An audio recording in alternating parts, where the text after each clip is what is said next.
Hello and welcome to Beepboop Electronics Workshop. Today I'd like to give you a brief introduction to making your own tape loops. This video is for anyone who's not going to be able to come to the tape loop workshops here in Bristol, UK, and also for anyone who's bought one of these VARI-SPEED mod tape decks, which are sold on my website, so they can make more loops. You get one free with it, but one's never enough, as I found out. So yeah, where to get started? Well, first of all, you've got to buy yourself a load of tapes.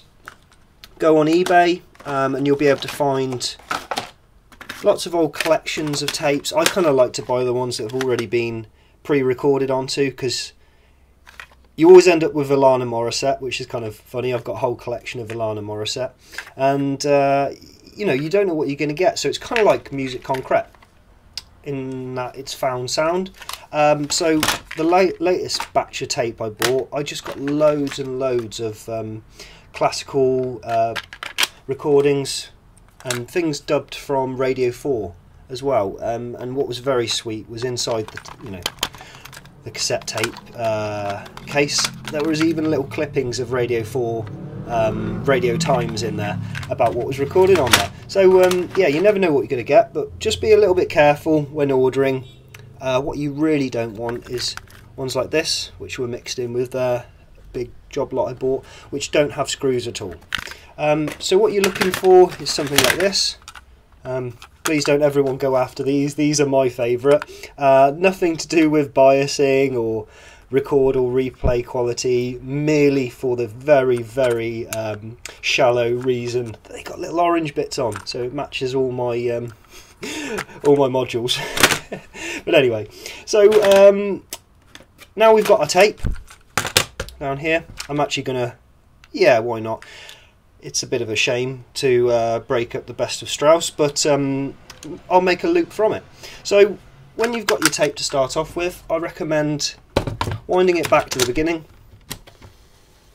And whilst this is just winding back, I'll talk about what else you're going to need. You're going to need some tools, a ruler, a good blade, because you want to do your cut in one hit. I like these Olef blades from Japan, really nice high quality stuff. If you find you've got an unsteady hand, you might want to use like these kind of splicing blocks. These two are two very old school ones that were made here in England a long time ago, and you'll want the cassette tape one, but I found this Roxton splicing block available online. I think it's the only one still in manufacture, still being produced, and you get with it, which is quite handy, a load of different tapes which will make your life easier when you come to splicing. So that's rewinded now. I can eject it. There. Okay, and last but not least, out your tools, you're probably going to need a pair of tweezers just to help you handle the tape. So the first thing I'll do is take these 4 screws out, 5 screws I mean. Keep them safe, you're going to need them later on.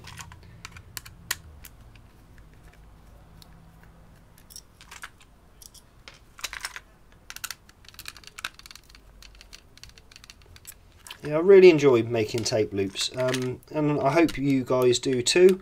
It's kind of a nice therapeutic activity to settle the mind. Although I'm going to be doing a lot of talking and explaining what I'm doing, once you've got the hang of it, it becomes quite a natural process. And yeah, whenever my head's a bit busy and I need something to just clear my mind, I make a load of tape loops. So now I've taken those screws out. Very carefully, going to take this top section away, revealing we've got a tape, we could call it the take-up reel, and our main body of tape. So if I place this down, we want to separate these two. So I usually pick up this one first, and then taking my blade, I'm just going to cut it off. There. Reason being, you see there's a little orange section here, and all that's keeping that in there really is the pressure of that tape that was wedged in there. I find it quicker and easier just to do that. If you take the tape out, that bit will fall out and you might need to glue it back in, so cutting it off is the quickest way. Put that one to one side, and then we grab our spool of tape and pull it out, and we're going to need for this very basic type of loop, we're going to need 22 centimeters. So I like to just use the ruler, place it over it like that, and I find it easier, to be honest, than using these spicing blocks and everything else, because I can measure it and cut it in one hit. So you know, it eliminates any kind of error from mishandling or measuring and then not, you know, missing you know, your cut. So in this way, I'll line it up. I'll put my thumb and forefinger over where I'm going to cut, and then cut it to the edge using the ruler as a guide. You see that just broke off nicely, and then I keep my thumb where it is. That keeps our measurement, and then we can go down to 22. So as long as I keep this straight and then flat against the ruler, I can then let go of it up here because I know this will stay true, and cut to 22. I didn't mean for that to rhyme, but it seemed to. There you go, and across. So it's not the most beautiful loop, you know, cut. I think maybe if I'd put a fresh blade in, it would have come out a bit nicer. But yeah, it's at a right angle. As you get better, you know, as you have more experience doing it, you might want to start doing 45-degree cuts, which can help eliminate any kind of like bump or thump when you go over the loop. But I think that's all part of the character, personally. So yeah, we've got our 22cm piece of tape. You might notice it's curling very naturally by itself without any kind of force, so be aware of that. That is the best indication of which side your kind of audio is going to be recorded on. It'll be on this outer edge. If you imagine the way we had it before, is that our main spool would have come down here and then been taken up on the take-up reel, and of course pointing down the lower side of it is where you know, the information is stored on the ferric oxide. So we can drop it, it doesn't matter. Even though I cut it ages ago, I can pick it back up. I usually use tweezers at this point, just for handling, to make it nice and easy. And look at it, and I like to, yeah, kind of wrap it around my finger, let it do the work, rather than trying to fight it. Go with the flow. So at this point, what we need is a little bit of tape to join this. And like I said, you get one of these free when you buy free. I'm not sure if that's the right term for how expensive this is. I think people might have a shock when they see what that is. But you know, it's nice to have the stuff. But anyway, you don't need to buy it. You can just use normal sellotape and cut it to size. But the cool thing about this is it's the right width.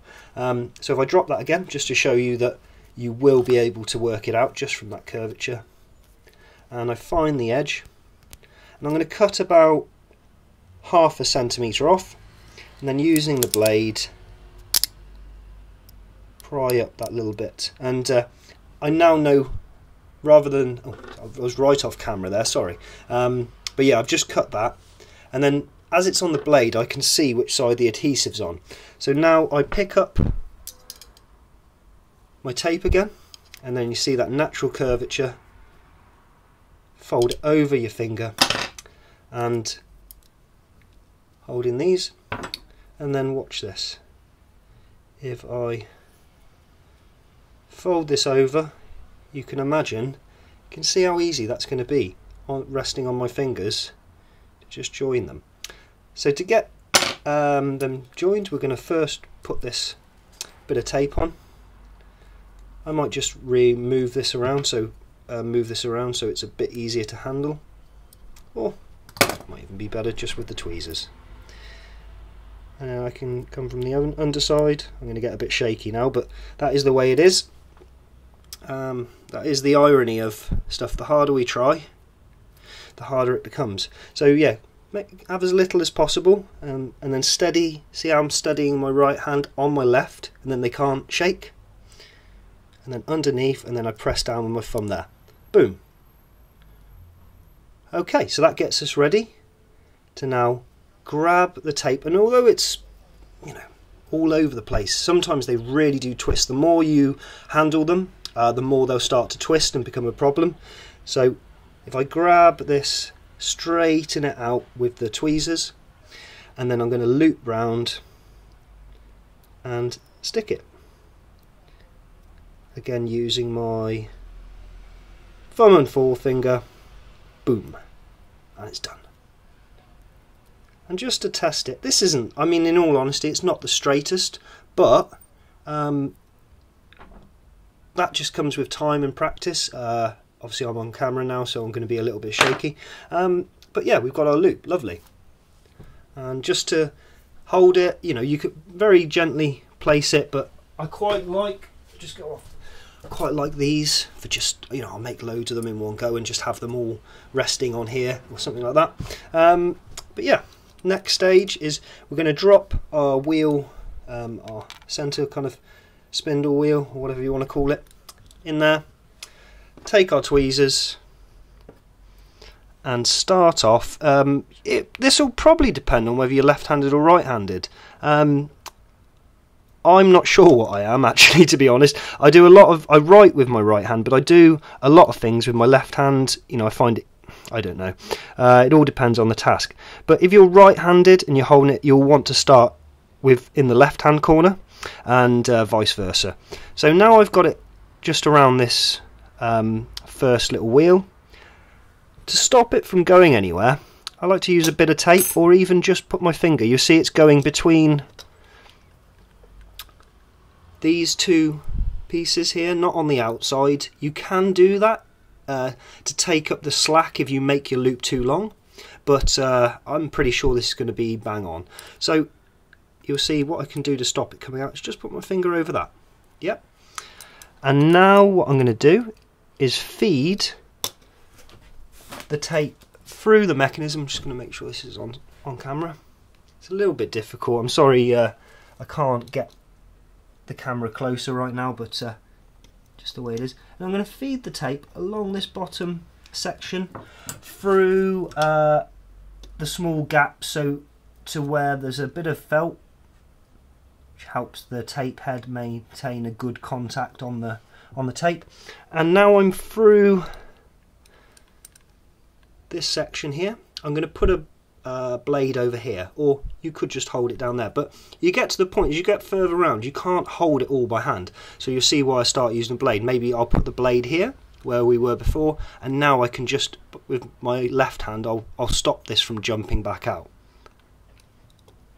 So I pop the blade on the left side, just covering that.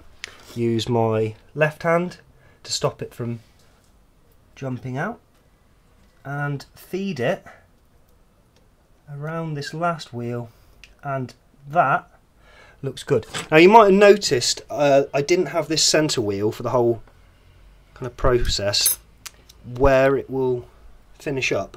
I've kind of brought it more to the center. This is to help, you know, and although that looks loose as hell, watch what happens as soon as we move it back to position.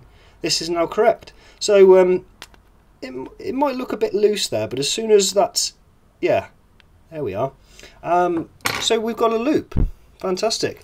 I'm going to grab our top cover, place that over it, and the final stage is just to drop these screws back in.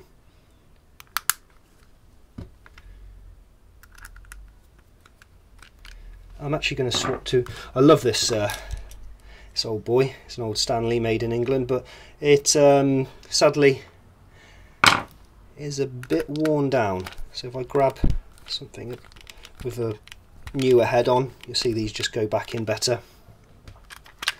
I did do a video a bit earlier, and I've had to redo it because I spent about 5 minutes just putting these screws back in with that one. Anyway, here we go, back together. At this point, you might even want to do this on the table. There's nothing worse than, you know, having done all that and then only to drop it at the end. Oh, the other thing I've forgotten to mention, And yeah, this is good actually that this happened, because I can show you. You'll see, because I wasn't paying attention when I put the case back together, can you see the tape's got caught in between these two? So what I'm going to need to do now is just quickly take these back out, and when I put them back together, I'm just going to keep my eye on that edge to make sure that the tape doesn't get trapped again.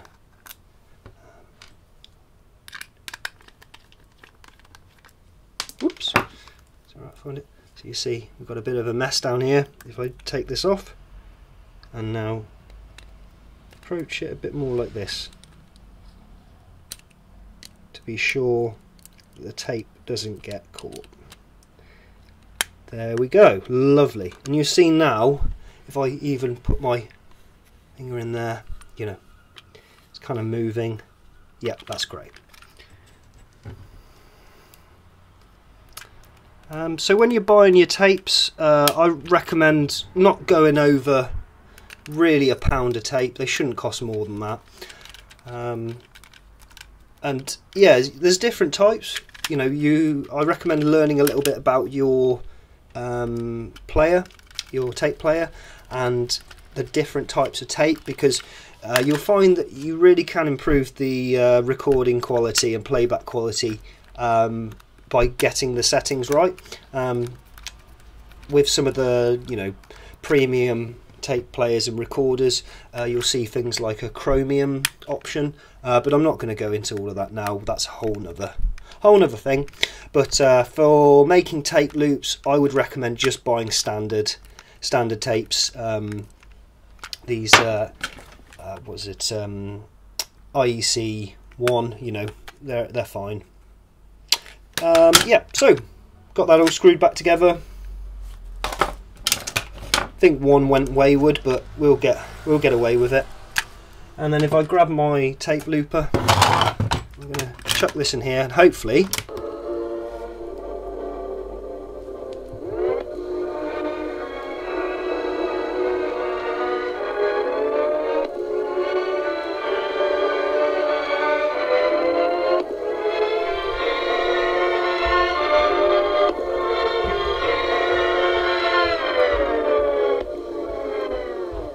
beautiful bit of Strauss there, and then I think this is Tchaikovsky.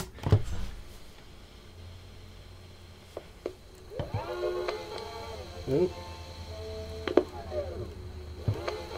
It sounds blank. That's a bit more like Steve Reich. Minimal composition, nothing on that side. So yeah, great stuff. We've made a tape loop. It's only taken 20 minutes. I mean, once you get in the swing of it, you'll find you can get it done a lot quicker. But it'd be really interesting to see what you guys do with this.